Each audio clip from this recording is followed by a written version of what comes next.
Today, I'm told we're going shopping.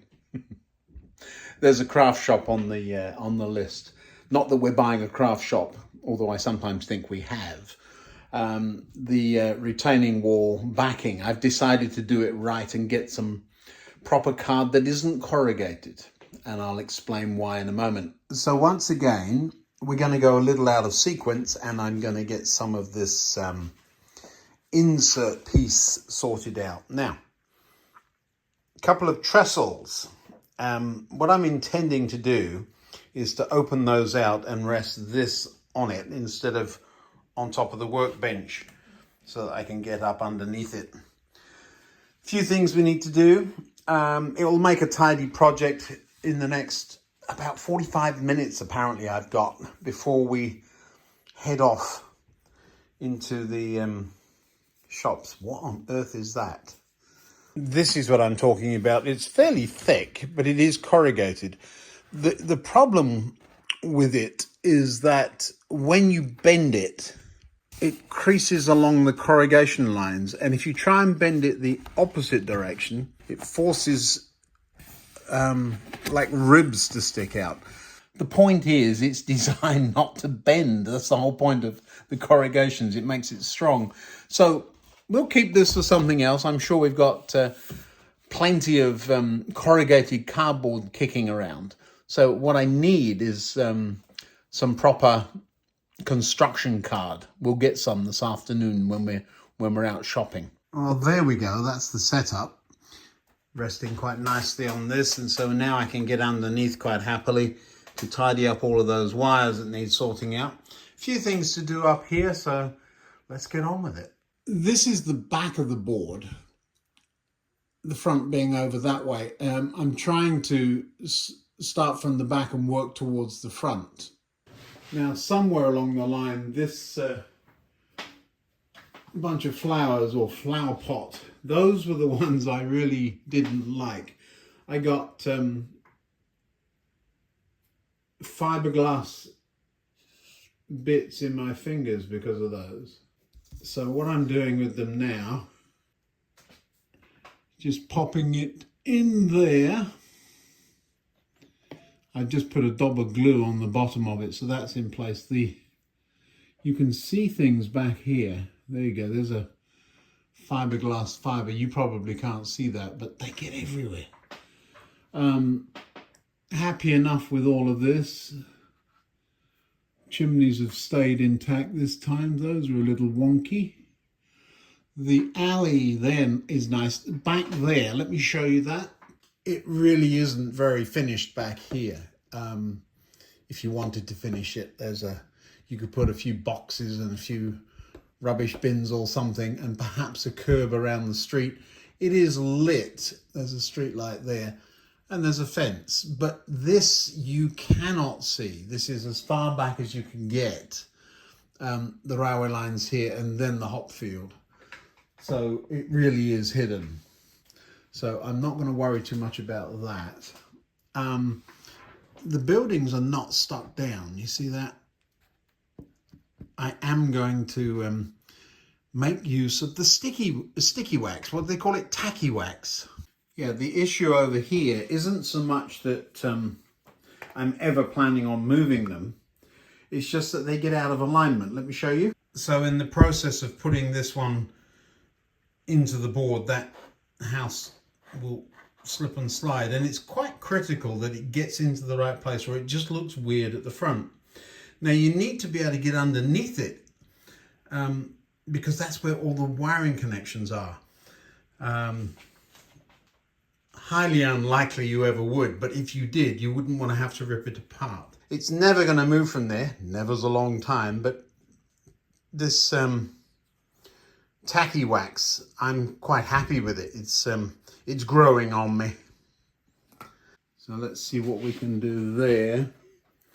This fencing has been dumped there. That's for the airport. We're going to get that out of there. The way that sign lights up, I've mentioned it a couple of times, is rather special. There's a tiny little LED under there that runs into the pub. All right, Tacky Wax. Let's see which way this thing, you see what I mean about the wires. You know, there's really not a good place to put this stuff under there either. I might end up using glue. There's no base on it. I don't think the weight of the building is probably not going to be friendly to the properties of the sticky of the wax. Am I ever going to need to get that? You know what? We're going to glue it. I can always slice it if necessary. Tacky Wax, you're wonderful, but you're not that wonderful. Glue it is. And the moment I use glue, there will be a need to move it. So we're going to put some on the middle walls, just a little daub, so that when it gets lifted up and tears everything in sight, it won't be in sight, if you know what I mean. Now put the glue right in front of the camera, you wouldn't be able to see a thing then, would you? A bit there, a bit there.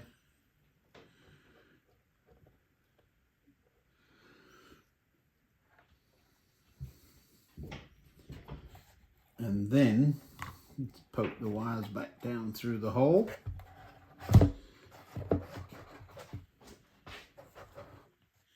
Make sure we get this more or less in the right place. Something's not right. Aha.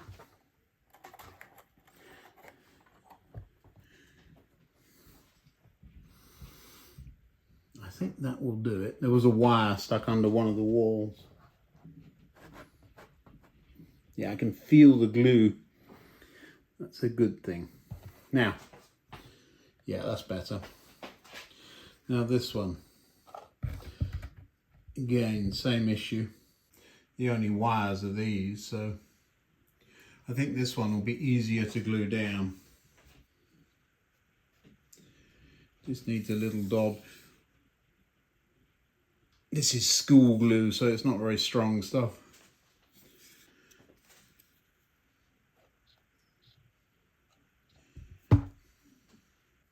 Somebody said the other day, some of the close-ups were a little too close. Well, I've taken that to note.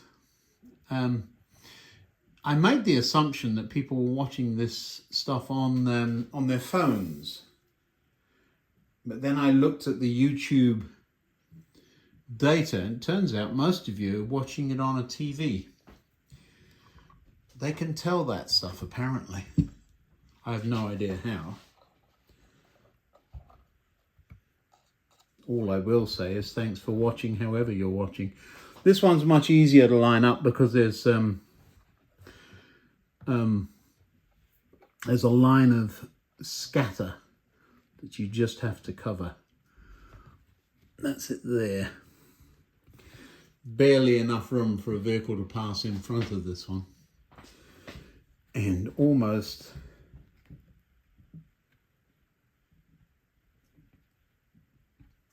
up against the phone box there.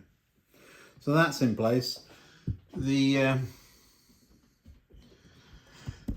pavilion got stuck down by accident. I put the scatter down, ponked it in place, and it stayed, so that's all right. Do you see the missing piece of wood there? That's how that came in the packet. And I said that will be an easy fix and never have. But you can't see it because it's behind. We look from that side. So I'm going to leave it so that you and I know the roller's stuck, the scoreboard's stuck, the people are stuck. I think we're done back there. There are two vehicles. Those need, I will use Tacky Wax on the wheels just to see, does that help? What is interesting is I can see, we had all kinds of trouble with this turf when we laid it. And I can see there's a cut right there. Can you see it? You cannot see that from the other side, which is where we view it from. You can this side. I have decided against putting in the popping crease. If you don't know what a popping crease is, it's the white lines that go on the pitch. We could use a boundary rope. I may do that, but not today. So that will be, there's always something else to do, isn't there? Ah, yes, the lawnmower without the blades. Need to do something about that. This stuff shouldn't be there. And the sight screen needs gluing down. The landy, though, needs to go there. It had been driving in, but we're going to have it driving out. So tacky wax on the wheels. I think this may be a good test for this stuff. I think it's, my wife knew of it. I don't know how she did. I think it, one of her friends is into doll houses, and I think they use it in that. That's rather a lot, Ian. Yes, an enormous amount. Big blobby, looks like he's, we don't need that. The advantage of the stuff is, of course, you can get it off. It's just, that tire's off. That's interesting. Wonder how that happened.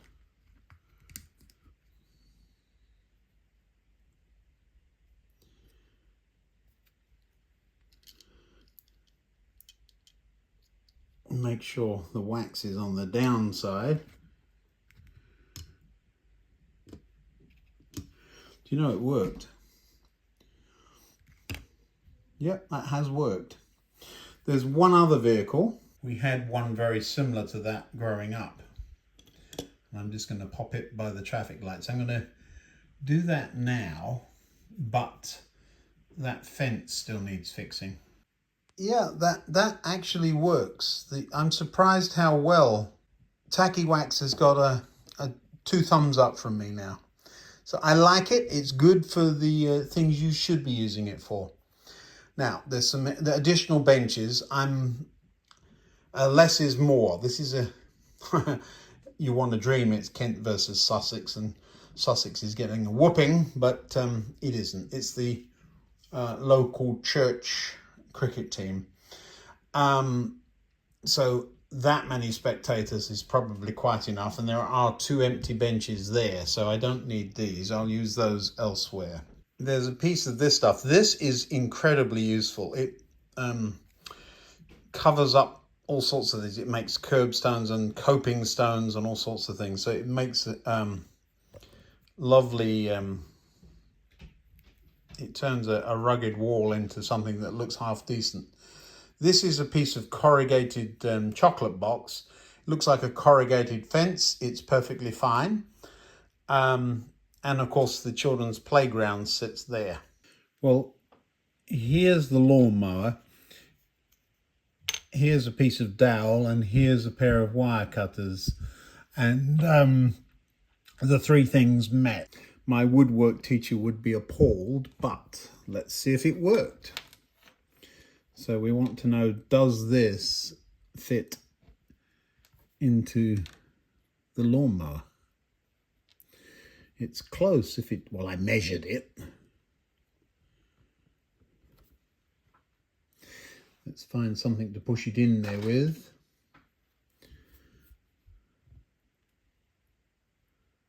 Perfect. There we go. So now we've got to make that wooden dowel look like lawnmower blades. I have no idea what lawnmower blades look like, but I'm going to make an assumption, something like that. Does that work? Yeah, that would work. So if I put some black lines on it and then paint it brown.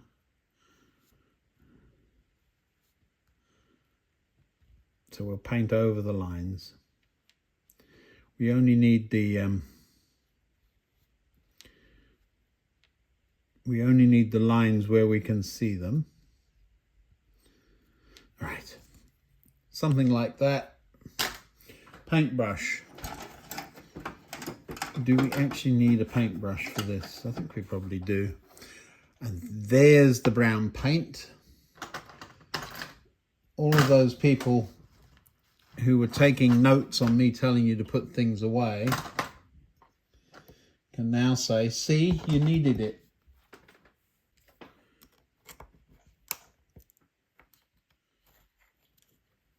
Oh, ick. Let's get those cutters out of there before they get paint all over them.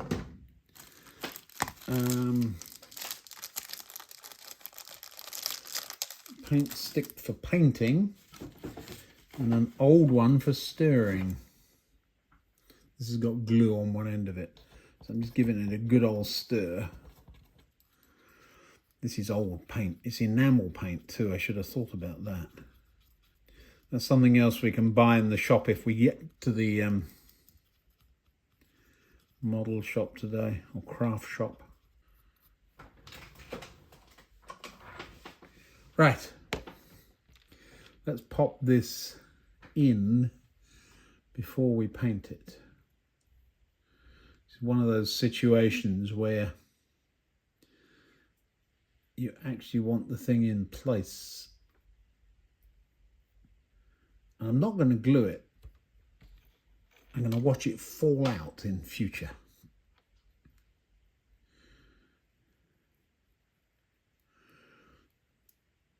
We won't see the black lines until the paint thins out, and then we will. That's my theory anyway. Am I doing it right? Of course I'm not. The question is, does it look better now than it did with no blades?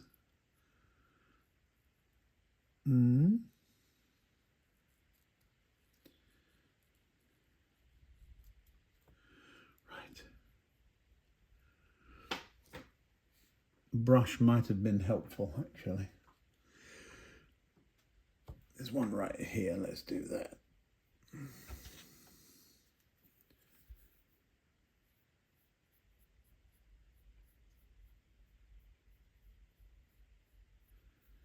Because you can thin the paint out a bit with that.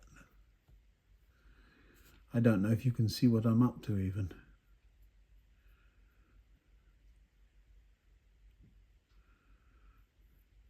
It's a rusty colour more than anything, isn't it? I always remember lawnmower blades as being black, but that they had once been painted red. Now, does that look anything like a lawnmower with blades? I think it sort of kind of does, and it's miles away. I'm just going to smear a little bit of rust coloured paint down the hole there, because that was shiny glue for some reason. That's covered that up. We'll have a look. There you go, one lawnmower. Looks a bit like a lawnmower after all, doesn't it? I mean, it's a model. It'll be at the back of the scene with the beside the sight screen. But that blade dowel is sort of jammed in there. I'm not going to bother gluing it if it falls out. I don't know why it would, but if it does, we'll fix it. I'm going to put a bit of tacky wax on the bottom. Can you see I'm using it for everything now? The paintbrushes, by the way, these are, I think it was 50 of them for $5 or something, so about 10 cents each. I've got one or two really good paintbrushes that I'm afraid to use because I know I'll mess them up. I use acrylic paints much more often because the cleanup is so much easier and they dry so much quicker. Now there's a nice new trick. You ever knocked one of these over? I do all the time. Put a magnet on the metal bench. You can't. Lovely.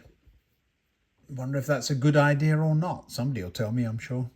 There's the lawnmower in place with the roller in its very normal place beside the pavilion, sort of kind of behind the sight screen and away from the main source of entertainment. Next thing, let's get rid of some of this bits.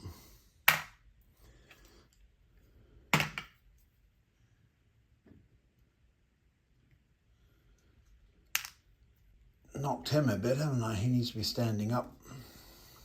Lens cap. I wonder what that's doing there. So that final clear up really has got us. There's a little bit, you could put a car or two there at some point. I don't have any. Or do I? That's a good question. Let me look. Well, I found a black Rover. So perhaps the local mayors come to watch the game or something. I don't know. One of the things about putting cars in car parks is that you immediately show how small they are. So you want to be very careful about how you do that. I'm going to tuck this one up against the pavilion on this end, which will show that there's still room to get another couple of cars in, and it indicates that the driver's in the pavilion rather than in the pub. Tacky Wax to the rescue once again. This stuff is, I like it. It doesn't need that much though. This is akin to blue tack in a sense. I've used blue or black tack in the past for... Somebody said it smelled. I'm going to have a sniff in a minute, see if they're right. I don't think they are. Yeah, it does have a very... Here I am making a video and sniffing Tacky Wax. There you go. Nope. You do not need it on the roof of the car. Oh, you idiot.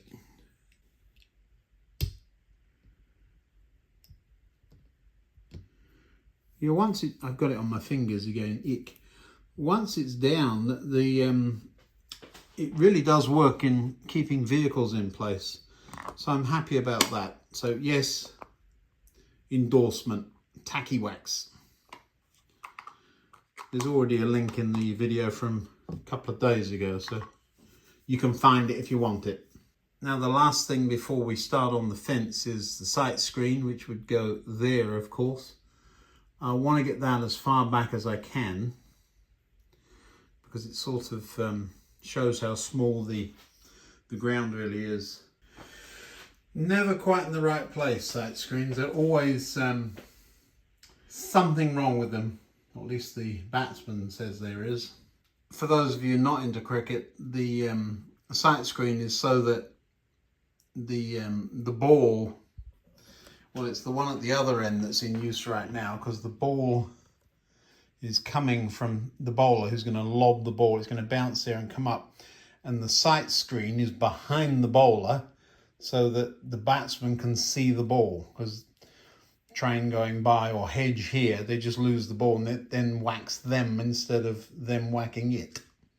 And since every 6 balls you change ends, then they would be bowling from that end, so that sight screen would kick in. They're on wheels, because if you come around the wicket this way, the ball's coming from here or from there or whatever, so you tend to have to move the sight screen, and there's usually a couple of schoolboys that hang out back there smoking and doing whatever else they shouldn't be behind there, and they're the ones that are the volunteers to move it. Now the only other thing I've got to do is this fence. There's an interesting bend in it there. I've got a bit more of it. Of course it wouldn't bend there, would it? It would bend at the posts. Yes. I may change that fence out. So what I'm going to do with that is leave it alone. It sits quite nicely. So we'll put it this side of the lamppost. Just have to blow the dust off in a few minutes. So that is now ready to go back in from the top. Now underneath, another whole story. Yes, well, we've got a bit of a wiring nightmare that I've never been able to get at. Other than laying on the floor looking up. Now we've got these trestles in place, I can get at it. Little circuit board there, that's the traffic light control circuit. That needs to be screwed to the ceiling. And all of these wires, before I start tripping over them, we're just going to tidy everything up here. Now then, tools for this job. These are clips that you put a little screw through and then use cable ties. There are sticky versions of this that simply don't work. the sticky versions stick to everything except what you actually need them to stick to. Ask them how I know. This stuff is a lifesaver. I'll show you this in a minute.